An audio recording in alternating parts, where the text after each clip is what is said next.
मैं गजेंद्र पाठक, हिंदी विभाग, हैदराबाद विश्वविद्यालय, आज आपके बीच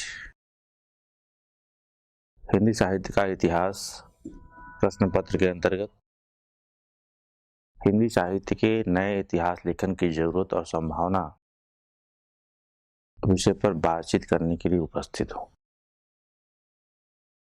मुझे पूरा विश्वास है कि इस पाठ के अध्ययन के पश्चात आप हिंदी साहित्य के इतिहास की प्रकृति को समझ सकेंगे, हिंदी साहित्य के नए इतिहास लेखन की आवश्यकता को समझ सकेंगे और साथ ही साथ हिंदी साहित्य के नए इतिहास की जरूरत क्यों है, इस बात पर भी आप विचार करने के लिए इच्छुक होंगे। इस क्रम में मैं सबसे पहले आपका ध्यान इस बात की ओर आकृष्ट करना चाहता हूं कि किसी भी साहित्य का इतिहास कब और क्यों जरूरी होता है। आप दुनिया भर के साहित्य के इतिहास के पास भले ही न जाएं, सिर्फ हिंदी साहित्य के इतिहास लेखन की प्रक्रिया के पास ही चलें तो आप यह जानकर निश्चित रूप से इस बात की ओर सोचने के लिए अग्रसर होंगे कि आखिर वे कौन से कारण थे जिनकी वजह से हमारे साहित्य के इतिहास को विदेशी आलोचकों ने, विदेशी लेखकों ने विचार करने लायक समझा। आप सब जानते हैं कि जब एशियाटिक सोसाइटी की स्थापना हुई तो एशियाटिक सोसाइटी की स्थापना के क्रम में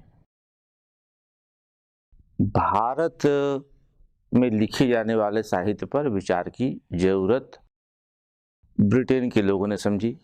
सर विलियम जोन्स का जो प्रयास था उससे आप सब परिचित हैं, किस तरह से उन्होंने 17 साल के परिश्रम के बाद संस्कृत सीखी और संस्कृत के जरिए उन्होंने कालिदास का अनुवाद किया। एशियाटिक सोसाइटी की जो चिंता थी उसमें संस्कृत साहित्य केंद्र में था और भारतीय भाषाओं के बारे में संस्कृत के अलावा उनकी जो राय थी उसके बारे में विस्तार से बात करने की ना यहाँ पर जरूरत है और ना अवकाश है। भारतीय साहित्य और विशेष रूप से हिंदी साहित्य पर विचार जो हुए भी उन्हीं लोगों द्वारा हुए जिन लोगों का भारत में उपनिवेश था, मसलन गार्सा दत्तासी, एफीके ने, ग्रियर्सन ने, इन लोगों ने कम से कम यह पहल की कि संस्कृत के अलावा भी जो भारतीय भाषाएं हैं उनके इतिहास पर, उनके महत्व पर विचार होना चाहिए। उनके इतिहास बोध और उनकी आलोचना दृष्टि से हम भले असहमत हों, लेकिन उनके ऐतिहासिक प्रयास को हम कभी भूल नहीं सकते कि उन्होंने कम से कम उस दौर में जब बाकी ब्रिटिश चिंतन संस्कृत से आगे बढ़ने को तैयार नहीं था, तब उन्होंने अन्य भारतीय भाषाओं के महत्व को स्वीकार किया। हिंदी और समग्र रूप से भारत पर एक तरह से यह आरोप था कि हम अपने इतिहास से लगभग बेखबर रहते हैं। इतिहास के प्रति हमारी यह जो बेखबरी है वह किस कदर हमारे लिए घातक हो सकती है, इस पर भी हमें सोचने की जरूरत है। हम जिस विषय पर अभी बात करने के लिए आपके बीच हैं, उसमें यह ध्यान में रखना होगा कि उपनिवेश से जब हम उपनिवेशवाद से जब अभी हम मुठभेड़ करने के लिए, उससे लड़ने के लिए अभी तैयार भी नहीं हो रहे थे, तभी हमारे साहित्य के इतिहास पर विचार करने की जरूरत उन लोगों ने समझी जिनके यहाँ पर उपनिवेश थे। उनकी मैंने जैसे कहा कि उनकी दृष्टि जो थी, उनका जो आकलन था, जैसे कारसादा तासी को हिंदी उर्दू विवाद के क्रम में उनका यह कहना कि हिंदी हिंदुओं की और उर्दू मुसलमानों की जुबान है, और जिसको लेकर आचार्य शुक्ल ने भी उनका प्रतिकार किया, विरोध किया। या जैसे ग्रियर्सन ने भक्ति आंदोलन को ईसाइयत का प्रभाव माना,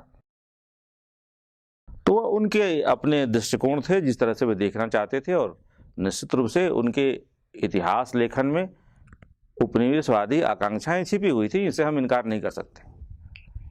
इसके बावजूद उसका जो महत्व है उस पर हम चर्चा कर चुके हैं कि कम से कम उन्होंने इस दिशा में सोचने के लिए हमें बाध्य किया कि हमें अपने साहित्य का मूल्यांकन करना चाहिए।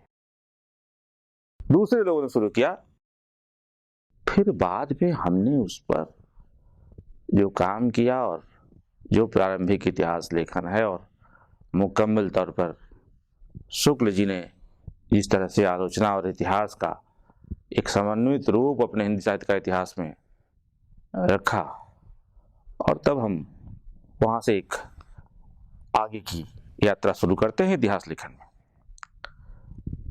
शुक्ल जी के इतिहास लेखन के बाद उस पर विस्तार से बात करने की जरूरत मैं महसूस नहीं करता हूं, लेकिन अब ये जरूर हमें सोचना चाहिए कि पिछले 100 वर्षों में, लगभग 100 वर्षों में, जब हमने अपने साहित्य का मूल्यांकन शुरू किया है, तब हम कहाँ पहुंचे हैं और हमें कहाँ पहुंचना चाहिए। इतिहास की अवधारणा पर अगर हम बात करें तो मुझे हेगेल की वह किताब याद आ रही है ध्यान में, जिसका संबंध इतिहास दर्शन से था। और आप सब जानते हैं कि वह किताब 1831 में आई थी, और उस किताब ने फायरबाख और कार्ल मार्क्स जैसे चिंतकों को बहुत दूर तक प्रभावित किया था। उस दौर में जब दुनिया के नक्शे पर अमेरिका की कोई हैसियत नहीं थी, हेगेल ने उसके भविष्य को लेकर जो एक उम्मीद जताई, वह इतिहास की शक्तियों को प्रभावित करने वाले कारकों पर विचार करने के लिए एक नया रास्ता दिखाने वाली बात थी। परंपरा बोध और इतिहास बोध को लेकर जो लंबे समय तक बहस चली, उसमें भी यह बात मायने रखती है कि इतिहास की शक्तियां परंपरा की शक्तियों से भिन्न होती हैं, और यह भिन्नता भौतिक सच्चाई से जुड़ी होती है। अगर एक रूपक का सहारा लें तो परंपरा और इतिहास का संबंध लगभग आकाश और धरती की तरह है। परंपरावादियों ने इतिहास की जो व्याख्या की उससे हम परिचित हैं, लेकिन हेगेल के बाद विशेष रूप से जब मार्क्स ने इस इतिहास को धरती पर खड़ा करने की कोशिश की थी, तब वहीं से इतिहास की अवधारणा बिल्कुल बदल गई। कार्ल मार्क्स ने जब ये कहा कि वे हेगेल को सीधे पांव पर खड़ा करना चाहते हैं, तब उनका एक आशय यह भी था कि वे इतिहास के विश्लेषण में ठोस आर्थिक जमीन की तलाश कर रहे हैं, न कि किसी भविष्यवाणी की। सन 60 के आसपास, 1960 के आसपास E.H. कार ने इतिहास क्या है जब लिखा, तो उस विचार विमर्श के क्रम में उनकी चिंता के दो छोर थे। एक तरफ अंग्रेजी भाषी दुनिया और यूरोप और यूरोप का पावर कंट्रोल टावर संयुक्त राज्य अमेरिका, दूसरी तरफ यूरोप और उत्तरी अमेरिका से बाहर के एशियाई देश और बाकी देश, अफ्रीकी देश। उनका मानना था कि इतिहास केवल केंद्र का ही नहीं होता, जो सिर्फ केंद्र को ध्यान में रखकर लिखा जाएगा इतिहास, वह इतिहास अधूरा होगा।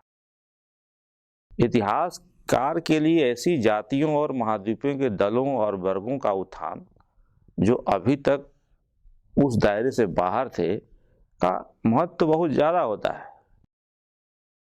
आप ध्यान रखें कि E.S. कार्ल की किताब जिस साल आई थी, उसी के साथ साथ अंग्रेजी में ग्रामसी आए।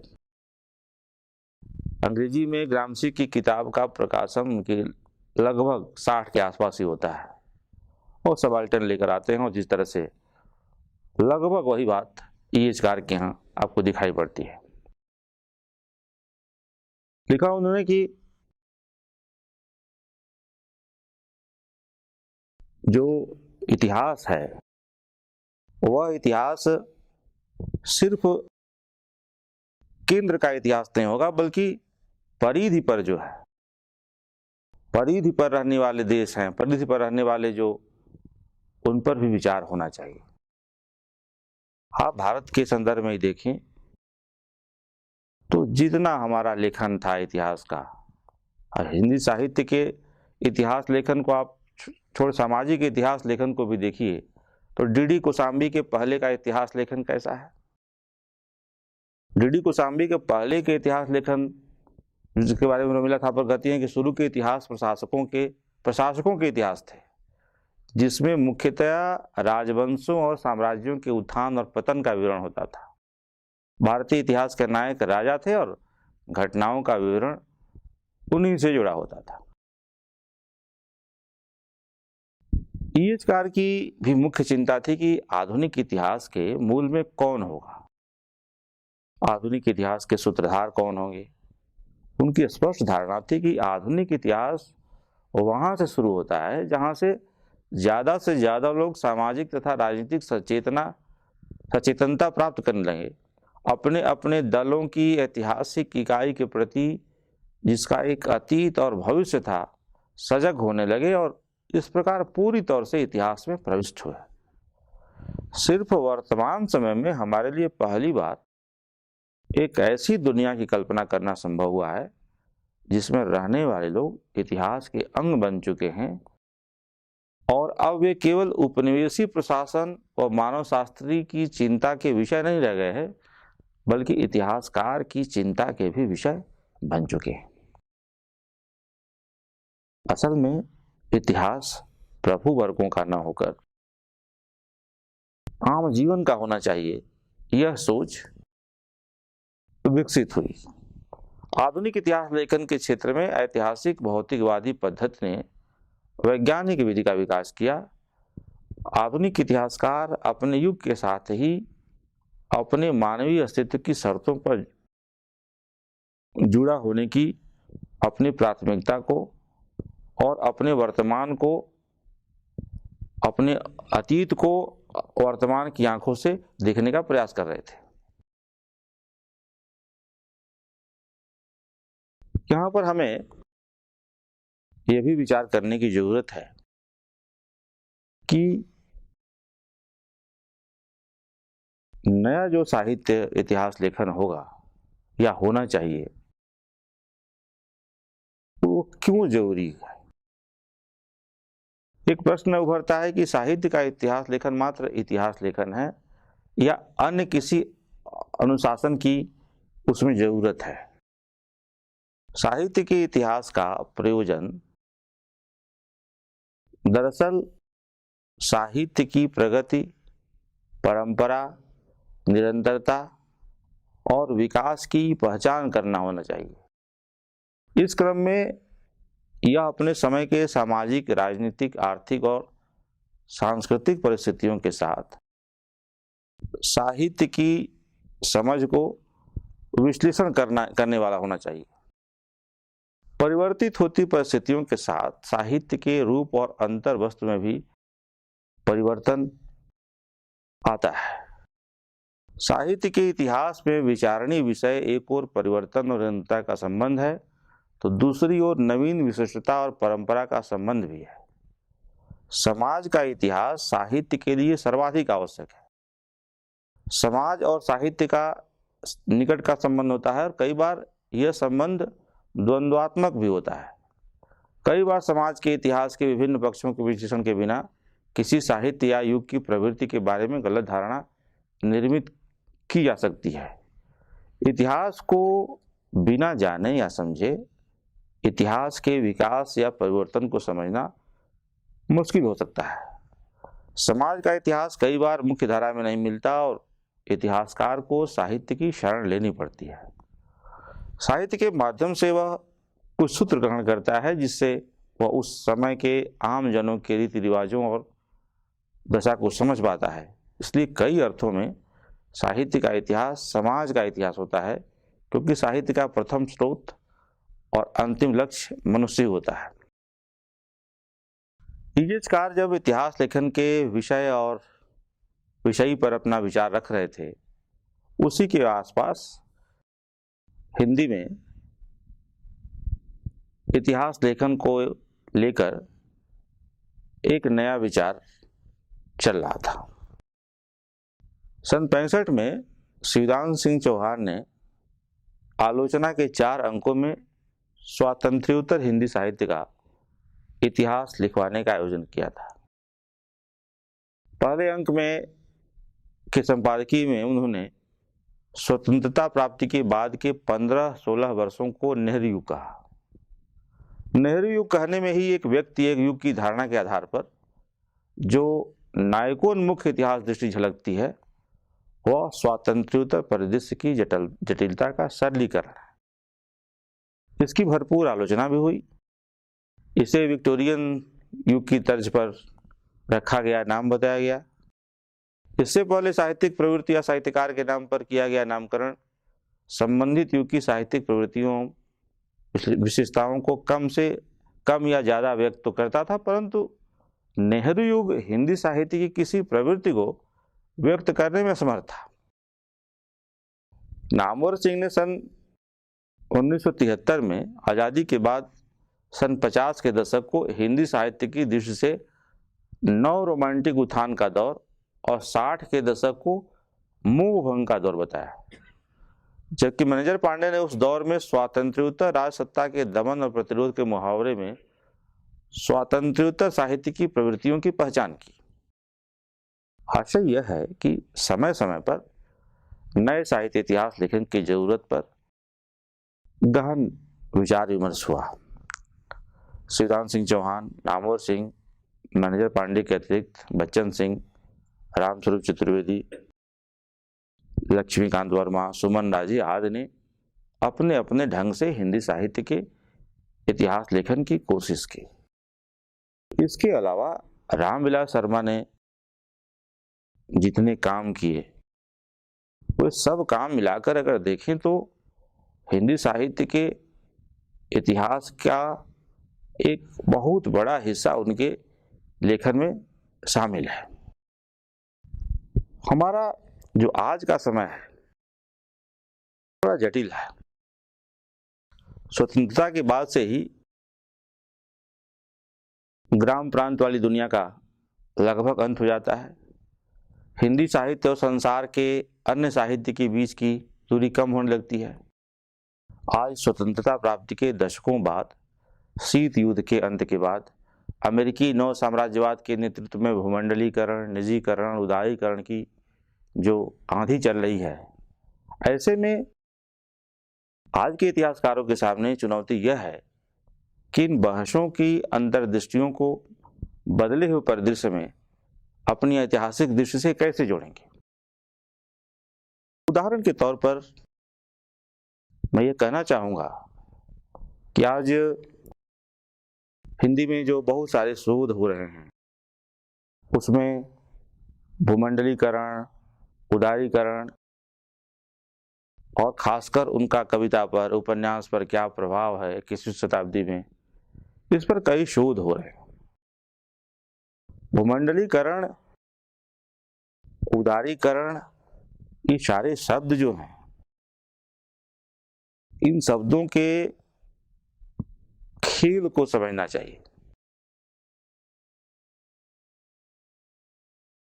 ऊपर से तो लगता है कि ये शब्द बहुत उदार हैं और बहुत बड़ा इनका, लेकिन इन शब्दों के पीछे की जो राजनीति है,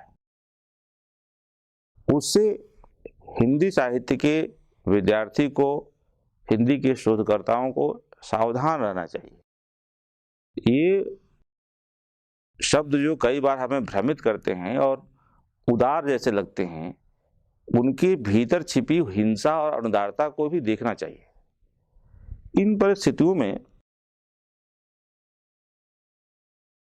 शब्दों का जो जाल है और जो जादू है, इसमें कई बार हम समझ नहीं पाते कि हम कैसे मूल्यांकन करें अपने समय के साहित्य का और अपने समय के समाज का मूल्यांकन कैसे करें। आचार्य रामचंद्र शुक्ल ने जब आधुनिक साहित्य के मानदंड और उसके मेयार और प्रतिमान की बात की थी, तो उन्होंने कहा कि किसी भी सभ्य समाज में ऐसा नहीं होता कि जीवन की दिशा कुछ और हो और साहित्य की दिशा कुछ और। भारतेंदु युग को उन्होंने इसीलिए महत्व दिया कि भारतेंदु ने अपने नाटकों के माध्यम से, अपनी पत्रकारिता के माध्यम से जीवन की दिशा और दशा के साथ साहित्य की दिशा और दशा को जोड़ दिया। अपने समय की दिशा और दशा के साथ साहित्य का जो यह जुड़ाव है, जो लगाव है, मुझे लगता है कि यह प्रतिमान बहुत महत्वपूर्ण है। अब रह गई बात कि आलोचक को, इतिहासकार को अगर यह स्पष्ट नहीं होगा कि उसके समय की दिशा क्या है और साहित्य की दिशा क्या है, पहले तो तय करना है कि वह समय की दिशा को समझे, समय की दशा को समझे, फिर साहित्य की दिशा और दशा को समझे और दोनों के बीच संबंधों की पड़ताल करे और यह पता करे कि दोनों के बीच का जो संबंध है वो कैसा है। नए इतिहास लेखन के संदर्भ में पुराने इतिहास लेखन की उपेक्षा करके नहीं, बल्कि उनसे जो उनकी जो समझ है उसका हमें उपयोग करना चाहिए। राजनीति, संस्कृति, अर्थतंत्र से जो संबंध है आज समाज का और व्यक्ति का, वह पहले से ज्यादा मजबूत हुआ है। साथ ही साहित्य ने उपेक्षित समुदाय का जनसंघर्ष, साम्राज्यवाद विरोधी चेतना आज भी कुछ स्पष्ट रूप में व्यक्त हुई है। ऐसा करते हुए वह स्वयं को पूर्ववर्ती परंपरा से जोड़ता, उसकी पुनर्परीक्षा करता है। इसलिए मुक्तिबोध की वह बात याद आती है जो उन्होंने सभ्यता समीक्षा कहा। साहित्य समीक्षा की यह समझ नए इतिहास लेखन के लिए बेहद आवश्यक है और ये एक मुफीद दृष्टिकोण मुझे लगता है। बात यह है कि साहित्य का इतिहास साहित्य के विकास की प्रक्रियाओं, अवस्थाओं और दिशाओं की पहचान करता है। इतिहास लेखन का काम साहित्य के विकास के दौरान घटित परिवर्तनों को समझना, उनकी व्याख्या करना, परिवर्तनों के आपसी संबंध की संगत असंगत विचार करना और नए परिवर्तनों को प्रेरित करना भी है। हिंदी साहित्य के इतिहास लेखन की समस्याओं पर विचार करने, इतिहास पर पुनर्विचार करने का अर्थ है कि हम परिवर्तन के जिस नए दौर से गुजर रहे हैं और हिंदी साहित्य के भविष्य की तलाश करने की कोशिश कर रहे हैं, वैसे में इतिहास बोध सिर्फ इतिहास बनाने वालों की काम की चीज नहीं है। इतिहास केवल भोग करने वालों के काम की चीज नहीं है, बल्कि इतिहास बोध उनके लिए भी है जो इतिहास से पीड़ित हैं, साहित्य के इतिहास के संदर्भ में इतिहास बनाने वाले जो रचनाकार होते हैं और जो उसके पाठक हैं, उनके लिए भी इतिहास बोध आवश्यक है। साहित्य के नए इतिहास लेखन के संदर्भ में जो प्रश्न आज विचारणीय हैं और मुझे लगता है कि उन पर किसी भी नए इतिहास लेखक को शिद्दत से विचार करना चाहिए, उसमें से पहला प्रश्न है हिंदी और उसकी बोलियों का संबंध। आप विचार करें कि हम जब अपने साहित्य का इतिहास पढ़ते हैं तो यह कहते हुए हम कितना गर्व महसूस करते हैं कि हम उसी भाषा के विद्यार्थी हैं या उसी भाषा में हैं जिसमें तुलसीदास थे, जिसमें कबीर हैं, जिसमें जायसी हैं, जिसमें मीराबाई हैं, जिसमें विद्यापति हैं। यह कहते हुए हमारा माथा ऊंचा होता है, हम गर्व से हम ऊपर उठते हैं। लेकिन दूसरी तरफ हम इस बात पर विचार नहीं करते कि जिस भाषा में विद्यापति लिख रहे थे अर्थात मैथिली में, जिस भाषा में कबीर लिख रहे थे अर्थात भोजपुरी में, जिस भाषा में तुलसीदास और जायसी लिख रहे थे अर्थात अवधी में, जिस भाषा में सूरदास लिख रहे थे, तुलसीदास भी लिख रहे थे अर्थात ब्रजभाषा में, या जिस भाषा में मीराबाई लिख रही थी मतलब राजस्थानी में, हम 20वीं सदी में इन भाषाओं में लिखने वाले कितने साहित्यकारों का नाम बता सकते हैं? कितने साहित्यकारों को हम जानते हैं, हम कितने लोगों को पढ़ाते हैं, और हमारा जो इतिहास है आधुनिक साहित्य का इतिहास, उसमें इन भाषाओं के कितने लेखक शामिल हैं? मुझे लगता है कि यह गंभीर प्रश्न है और इसका जवाब देने के लिए किसी दूसरे देश से कोई नहीं आएगा। इसका जवाब हमें खुद देना होगा और यह जवाब कैसे दिया जाएगा यह हमें ही सोचना है। कहीं यह हिंदी की साम्राज्यवादी नीति तो नहीं है?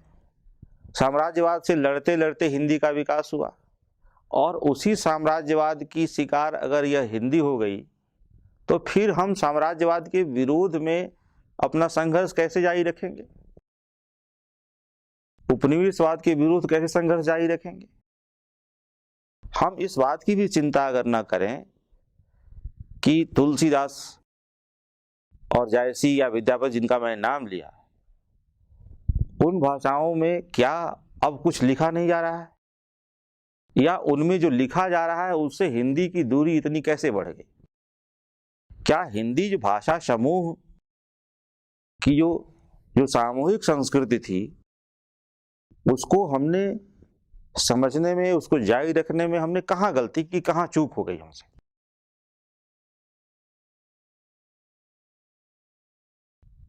जो भी नया इतिहास, जैसे उदाहरण के तौर पर हम देखें, जो भी नया इतिहास लिखा जाएगा और लिखा जाना चाहिए इस विषय को लेकर, अगर हम हिंदी भाषा समूह की अन्य बोलियों में, अन्य भाषाओं में लिखे जाने वाले साहित्य को हिंदी साहित्य के इतिहास के साथ जोड़कर नहीं रखेंगे तो सिर्फ खड़ी बोली में लिखे जाने वाले साहित्य के इतिहास के आधार पर हम हिंदी के 1000 साल के इतिहास को किस तरह से रेक्टिफाई कर पाएंगे? यह हमारे लिए बड़ा सवाल है और इस सवाल का जवाब हमें इतिहास लिख कर ही देना होगा। कोई भी मुकम्मल इतिहास इस सवाल से टकराए बगैर नहीं लिखा सकता। हमने देखा कि 20वीं शताब्दी में तमाम हमारे ऐसे लेखक हैं जो हिंदी के अलावा अन्य भाषाओं में भी लिखते हैं, नागार्जुन मैथिली में लिख रहे हैं, और तमाम कई लेखक हैं जो हिंदी के अलावा, स्वयं रामविलास शर्मा अवधी में कविता लिखते हैं। तो ये ऐसा नहीं है कि 20वीं शताब्दी में आकर हमने वह तहजीब, वह जो संस्कृति थी कि एक बोली कई बोलियों के साथ जीने की आदत भारत के लोगों को है, और ये भारत की बहुत बड़ी ताकत है। फिर हम सिर्फ एक खड़ी बोली को ही हिंदी साहित्य की मुख्य धारा मानकर अगर हिंदी की अन्य बोलियों की उपेक्षा कर रहे हैं तो यह हमारे इतिहास बोध, हमारी आलोचना दृष्टि, हमारी समझ पर एक बड़ा सवाल है। हिंदीतर भाषी क्षेत्र के विद्यार्थी अब तक लिखे गए हिंदी साहित्य के आधार पर अगर कबीर, सूर, तुलसी को न पढ़ना चाहें, उन्हें हिंदी का कवि न स्वीकार करें, तो मुझे लगता है कि उसमें उनका दोष नहीं है। गैर हिंदी भाषी क्षेत्र से बार बार यह आवाज उठती रहती है कि हिंदी क्या आदिकालीन, भक्तिकालीन, रीतिकालीन, यहाँ तक कि भारतेंदु की कविताएं उन्हें समझ में नहीं आती। असल में वे खड़ी बोली हिंदी से उक्त साहित्य को जोड़ नहीं पाते। ऐसे में हिंदी साहित्य का 80 वर्ष ही उन्हें हिंदी साहित्य का प्रामाणिक साहित्य प्रतीत हो तो क्या गलत है। असल में यह हमारी संकुचित इतिहास दृष्टि का ही परिणाम है। हिंदी साहित्य का आज के संदर्भ में पुनर्लेखन करने वाले इतिहासकारों को इस प्रश्न का जवाब ढूंढना होगा कि यह समस्या क्यों उत्पन्न हुई है और इसका समाधान क्या है। नए इतिहास लेखन के लिए नए इतिहास लेखकों को यह भी देखना होगा कि आज जिस भाषा में साहित्य लिखा जा रहा है वह पहले के साहित्य सृजन की भाषा से किस रूप में अलग है। अब तक जो समुदाय साहित्य से उपेक्षित थे, उनकी अभिव्यक्ति अब तक की मुख्यधारा के साहित्य भाषा के साथ एक मुठभेड़ की तरह होती है। भाषा सिर्फ शब्द नहीं होता, बल्कि वह संस्कृति विशेष की वाहक भी होती है। प्रत्येक भाषा की अपनी संस्कृति और संस्कार होते हैं। इसलिए जब कोई नया समुदाय साहित्य लेखन के प्रवृत्त होता है, वह अपने साथ नए अनुभव, नया इतिहास लेकर आता है। नए इतिहास लेखक के लिए आवश्यक होगा कि वह साहित्य के विविध पक्षों का ऐतिहासिक विश्लेषण करने के साथ साथ भाषा के मुद्दे पर भी गंभीरता से विचार करें। दूसरा सवाल जो इसी से जुड़ा हुआ है वह हिंदी उर्दू का सवाल है। हिंदी उर्दू को लेकर जैसा कि मैंने बात की कि किस तरह से गारसा हताशी ने अपने लगभग प्रारंभिक हिंदी साहित्य के इतिहास के प्रारंभिक प्रयासों में जो उनका काम है, उन्होंने फ्रांस में बैठे बैठे बता दिया कि हिंदी हिंदुओं की, उर्दू मुसलमानों की जुबान है। सच्चाई से बहुत दूर बात थी, और इसके बावजूद इस आरोप का, इस प्रतिकार का जवाब हमने जैसे दिया, वह जवाब किस तरह का था। प्रेमचंद जैसे लोग हिंदी उर्दू का सवाल जो है उसमें हमें याद रखना होगा कि गारसा हताशी गलत है। प्रेमचंद का हमारे पास होना, भारतेंदु का हमारे पास होना, बाल मुकुंद गुप्त का हमारे पास होना। बाल मुकुंद गुप्त तो उर्दू और हिंदी दोनों अखबार निकालते थे।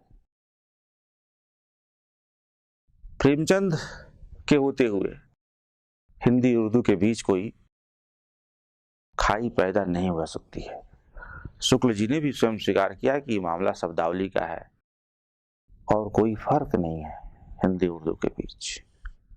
लेकिन बाद में हम कहते रहे कि हम एक हैं, लेकिन ये कहते कहते हम कितने दूर चले गए। दो तरह के लोग हैं हिंदी में। एक तो वे जो उर्दू से धृतराष्ट्र की तरह प्रेम करते हैं, मतलब उसके अस्तित्व को मिटाकर। उर्दू अब एक अलग भाषा है, इसमें कोई दो राय नहीं है, लेकिन हिंदी उर्दू के बीच जो संबंध है वह हिंदी भोजपुरी, हिंदी मैथिली, हिंदी राजस्थानी की तरह ही है, इससे इतर नहीं है। वह हिंदी भाषा समूह में ही है। हिंदुस्तानी कहकर गांधी जी ने या प्रेमचंद ने जो उसका समाधान किया था, वह समाधान बहुत सुंदर समाधान था। शमशेर जी ने जरूरत समझी कि हिंदी और उर्दू के बीच एक ऐसा इतिहास लिखा ना जाना चाहिए जिसमें दोनों की साझी रवायत हो। उस विरासत को समझने की कोशिश होनी चाहिए और उसको समझे बगैर हम न हिंदी साहित्य के इतिहास को समझ सकते हैं और न उस संस्कृति को समझ सकते हैं जिसमें हिंदी भाषा का विकास हुआ, हिंदी साहित्य का विकास हुआ। इसलिए हिंदी उर्दू के प्रश्न को नए इतिहास लेखन में जो काम शुक्ल जी से छूट गया, जो काम शमशेर जी नहीं कर पाए, बहुत सारे इतिहास लेखकों ने तो इस पर विचार ही नहीं किया। शमशेर जी ने लिखा कि कितने आश्चर्य की बात है कि मिर्जा गालिब हिंदी के हर पाठक के हृदय में शामिल है, लेकिन वह हमारे साहित्य के इतिहास में नहीं है। तो कोई भी नया इतिहास लेखन इस पर विचार करेगा तब जाकर हमें उसी तरह से जैसे हिंदी की बोलियों के साथ जो हम समस्या महसूस कर रहे हैं, वही हिंदी उर्दू के साथ भी उस समस्या को हम समझ सकें और एक मुकम्मल समाधान हिंदी उर्दू के बीच ढूंढ सकें। तीसरा जो प्रश्न है नए इतिहास लेखन के सामने, वह समकालीन विमर्शमूलक चिंतन से जुड़ा हुआ साहित्य है। दलित लेखन, स्त्री लेखन, आदिवासी विमर्श, अल्पसंख्यक विमर्श, ये सारे जो विमर्शमूलक, अस्मितामूलक जो रचनाएं आ रही हैं, इन रचनाओं के बाद अब ये सोचने की जरूरत है कि इनको अगर अपनी छाया अब तक के इतिहास में, साहित्य के इतिहास में नहीं दिखाई पड़ रही है, तो उसमें किसका कसूर है। मुझे इस संदर्भ में मुझे एक वसुधा के 60 के अंक में गोरखनाथ नाम के एक व्यक्ति ने एक लेख लिखा था कि किस तरह से चीनी साहित्य में नव रचनाकारों की जो बड़ी संख्या थी उभर रही, तो उसकी भीड़ को लेकर मुक्तिबोध ने उसका जवाब दिया था। और ये मुक्तिबोध का जवाब उन लोगों के लिए है जो अस्मितामूलक लेखन को एक तो साहित्य मानने के लिए तैयार नहीं है, दूसरे उसे जो साहित्य ही नहीं मानेगा वह इतिहास में उस पर विचार करने के लिए कैसे समझेगा। तो मुक्तिबोध ने जो जवाब दिया था वह जवाब मैं आपके सामने रख रहा हूँ। साहित्य क्षेत्र में सामान्य जनता तभी सक्रिय होती है जब उसमें कोई व्यापक सांस्कृतिक आंदोलन चल रहा हो, ऐसा आंदोलन जो उसके आत्मगौरव और आत्मगरिमा को स्थापित और पुनर्स्थापित कर रहा हो। क्योंकि जनता स्वयं साहित्य तैयार कर रही है, इसलिए लेखकों की बेशुमार भीड़ होना स्वाभाविक ही है। साथ ही यह भी स्वाभाविक है कि जनता द्वारा उत्पन्न सारा का सारा साहित्य उच्च कोटि का न हो। नए इतिहासकार को इसकी पड़ताल करनी होगी कि किस ऐतिहासिक दबाव के कारण दलित, आदिवासी, स्त्री और मुस्लिम साहित्य का उभार हो रहा है। साहित्य के इन उभारों के कारण उठे नए तरह के प्रश्नों से इतिहासकार को जूझना होगा।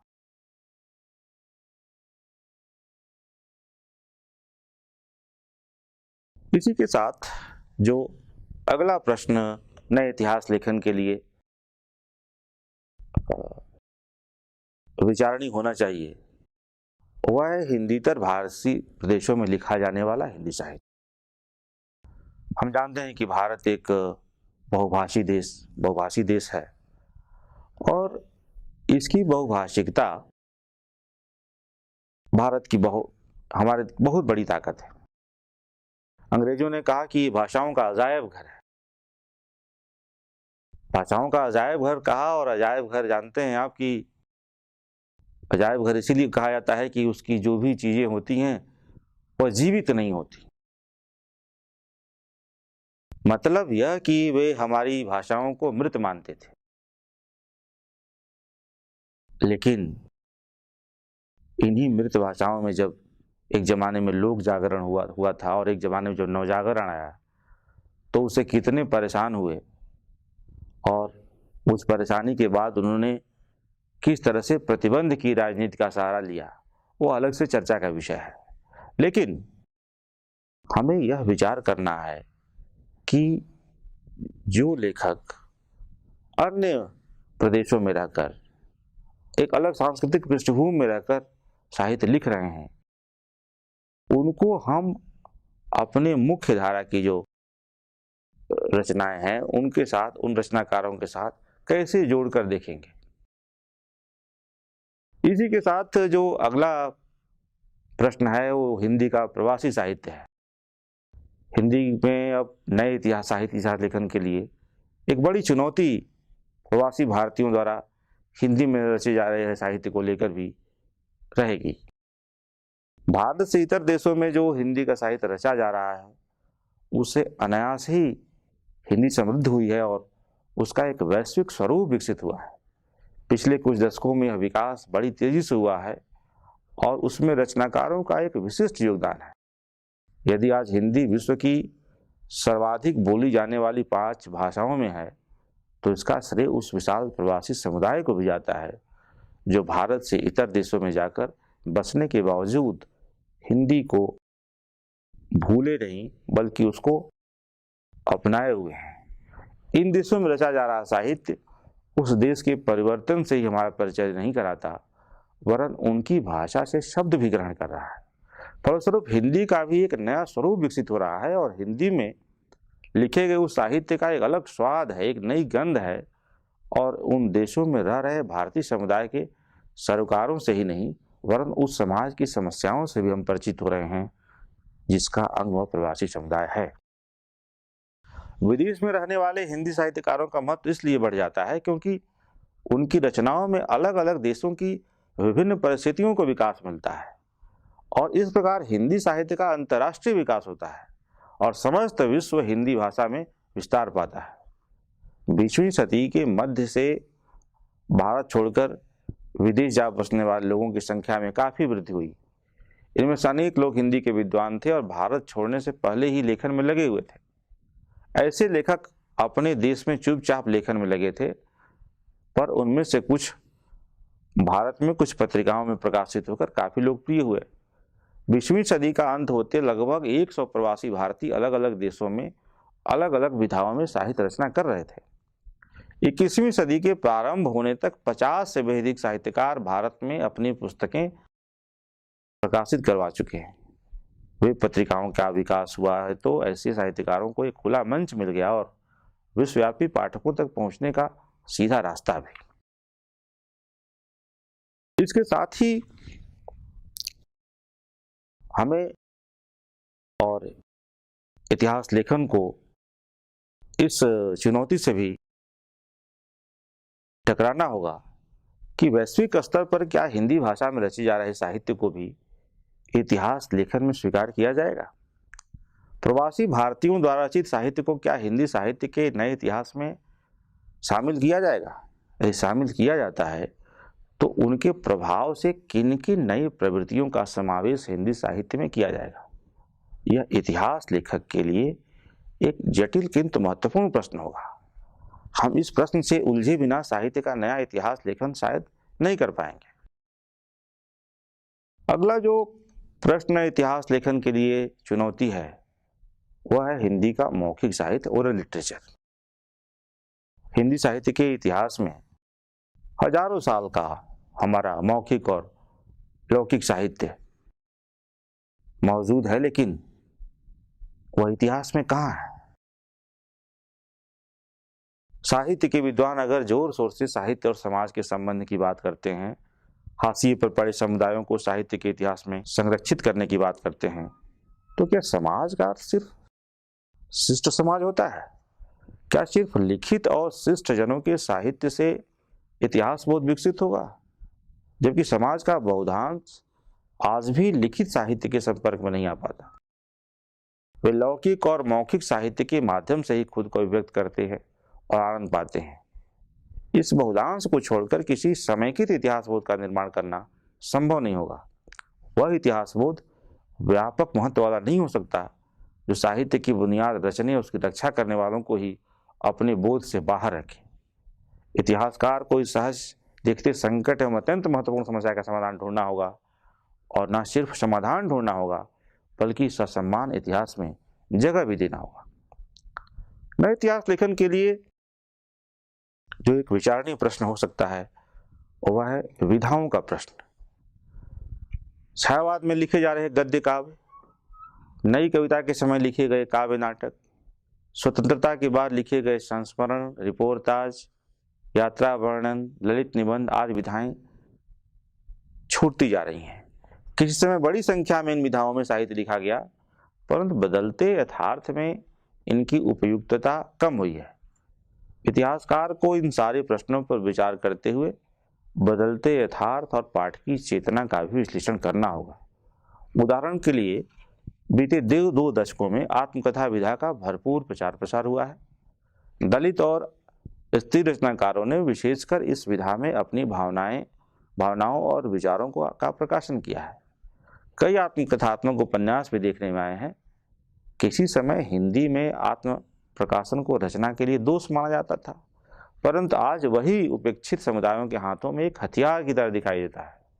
इतिहासकार को विचार करना होगा कि आत्मकथा के इतिहास में यह आंदोलनात्मक रुख किन स्थितियों परिस्थितियों की देन है। निष्कर्ष के तौर पर हम कह सकते हैं कि हिंदी साहित्य के इतिहास का पुनर्लेखन या नया इतिहास लेखन एक चुनौतीपूर्ण कार्य है। इन सारी समस्याओं से नए इतिहास लेखन को न केवल समसामयिक इतिहास या वर्तमान के आलोक में जूझना होगा, बल्कि अब तक के इतिहास लेखन की परंपरा से भी दो हाथ करना होगा। नामवर जी के अनुसार इतिहास लेखन का कार्य एकदम नए सिरे से नहीं शुरू करना है। ऐतिहासिक अध्ययन की हमारी अपनी परंपरा है। जब तक हम उस परंपरा का विश्लेषण नहीं कर लेते, हमारा नया प्रयत्न अपूर्ण होगा। नई परिस्थिति में इतिहास का उपयोग करते समय पूर्ववर्ती इतिहासकारों का अनुशीलन अत्यंत आवश्यक है। इतिहास और विचारधारा के द्वंद्वात्मक संबंध का सवाल भी यहाँ उपस्थित होता है। नया इतिहास लेखन किस पद्धति और दृष्टिकोण से किया जाए, यह भी एक अहम सवाल है। आज परिस्थितियां पहले से कहीं ज्यादा जटिल हैं, गंभीर हैं। एक ही साथ कई दृष्टियां और विचारधाराएं समानांतर चल रहे हैं। पहले मार्क्सवादी इतिहास दृष्टि की सीधी टकराहट साम्राज्यवादी एवं राष्ट्रवादी इतिहास दृष्टियों से थी, परंतु आज भारत व हिंदी साहित्य के अंदर एक ही लक्ष्य रखने वाले अम्बेडकरवाद और मार्क्सवाद के बीच भी टकराव की स्थिति उपस्थित हो गई है। 60 के दशक का वस्तु और रूप, कला समाज के लिए, कला के लिए आदि विवाद पुराना हो चुका है। आज तो वस्तु पक्ष को महत्व देने वाली कई धाराओं के बीच ही संघर्ष हो रहा है। इस आपसी संघर्ष के समाधान के साथ नव कलावादी, यथार्थवाद विरोधी धाराओं के खिलाफ भी एक होकर संघर्ष चलाने की जरूरत है। केवल कह देने से समस्या नहीं सुलझ जाती कि हिंदी साहित्य के इतिहास को मार्क्सवादी पद्धति और दृष्टिकोण से लिखना चाहिए। हिंदी में साहित्य के मार्क्सवादी इतिहास लेखन की ऐसी पद्धति और दृष्टिकोण का विकास होना अभी बाकी है, जिसमें साहित्य की सामाजिकता और साहित्यिकता की साथ साथ रक्षा हो सके। हिंदी साहित्य के इतिहास लेखन की समस्याओं पर विचार करने की सर्वाधिक महत्वपूर्ण उपलब्धि यही हो सकती है कि हम एक ऐसी पद्धति का विकास कर सकें। नए साहित्य इतिहास लेखन को एक ऐसी पद्धति का विकास करना होगा जहां वह वर्ग, जाति, लिंग, आदिवासी, धर्म आदि पर आधारित समस्याओं का वस्तुपरक मूल्यांकन और उनके इतिहास का रेखांकन कर सके। खंड खंड में चल रहे साहित्यिक संघर्षों को साझा मंच प्रदान किया सके। हिंदी साहित्य का नया इतिहास लिखने वालों से अपेक्षा है कि बेहद उथल पुथल से भरे इस दौर के साहित्य और उसके समाज की ऐतिहासिक पड़ताल वैज्ञानिक ढंग से करने का प्रयास करें। साथ ही समाज के वे लोग जो साहित्य के हाशिए पर संघर्षरत हैं, उनकी ऐतिहासिक भूमिका का निर्धारण कर सके।